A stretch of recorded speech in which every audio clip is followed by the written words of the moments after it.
In a recent technical interview on HackerRank, I was asked to solve a relatively straightforward problem for a senior software engineer role that was to take a data set and a modified data set and determine which user objects in that data set are inserted or updated.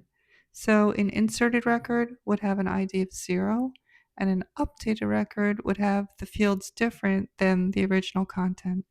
So, I thought it was worth showing you all a little bit about what that would look like so that you can solve this yourself if you're asked this question in a technical interview. So you can see here, I've just created a little Razor ASP.NET app, and I have two text boxes formatted in JSON beautification. So this is the user object right here. I just have an array of users.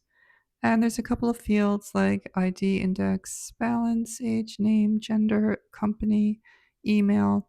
And essentially, if the ID, there's a second field where there's a second data set that's provided to you in this problem. And your goal is to determine the records in the second data set, which ones are new and which ones are updated. So if a record starts with an ID of 0, let's see here, like this one has an ID of 0, that means that this is a new record being inserted.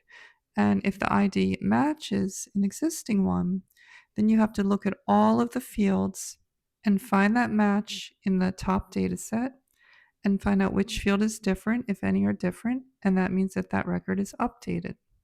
So you can see here there are 3 users in here. One of them is new. At least one of them is an update. And in here we have at least, I don't know, maybe 6 or 7, 8 users. So if I hit submit and run this, you can see that Alice Doe was inserted and Laura James was updated. So why was Alice Doe inserted? Because where's that ID of 0? Here's that ID of 0. And where's Alice Doe? Here's Alice Doe with an ID of 0. And the other 2 entries were updated. Which did say is updated? Laura James.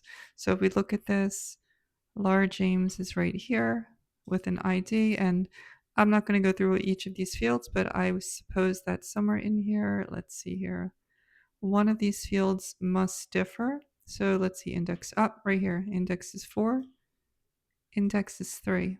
So that's at least one difference. Were there any other differences in this? Maybe. Nope, that's the only difference. So that's essentially the problem. So how do you solve this?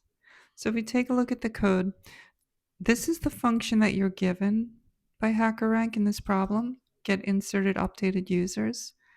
You're passed in the list of existing users and the list of modified users. So your job is to figure out which are inserted and updated, and you have to return a tuple.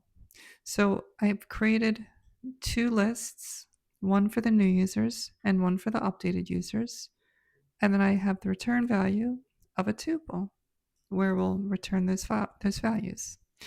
So the straightforward approach here is to iterate over all of the users in the modified list.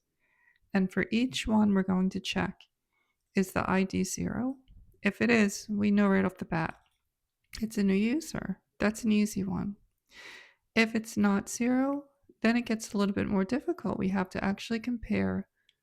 First, we have to find the existing user in the original data set. I'm just using a link query to do that, just to filter where the IDs match. And then we have to check all of the fields for equality. So the way that I've done that, the way that I did this in the test is, here's your user object with all of your fields.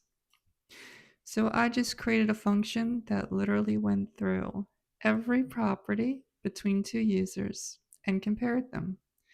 Here we're actually overriding the equals method, but I didn't do this in the actual test. I thought it would be a little bit too much.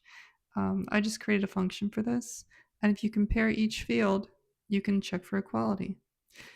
Now, that's one way to solve this. And you can see right here, I just say, if existing user equals user, add it to the updated users list, and finally return both sets as a tuple. Now, another way to solve this is to use reflection.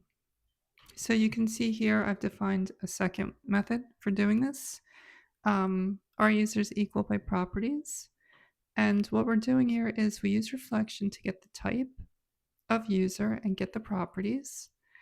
And then we go through each property for user 1 and each property for user 2 and check the values and check if the values are equal. And this works as well. So if you think that you can code this by heart, if you can remember reflection, this is certainly one way to go. And otherwise, I would recommend just keeping it simple. When you're in a technical interview, sometimes you're nervous and you're rushed for time and you're pressured. And sometimes it's easier just to keep it simple, which is really what this is. This is very simple. And then in the end, you'll have a successful result coming back. So I hope that this gave you an idea of some of the types of questions that you might get in a C#.NET HackerRank technical interview for a job. And hopefully you'll be able to ace this one. So I hope you like this. Please like and subscribe. Thanks.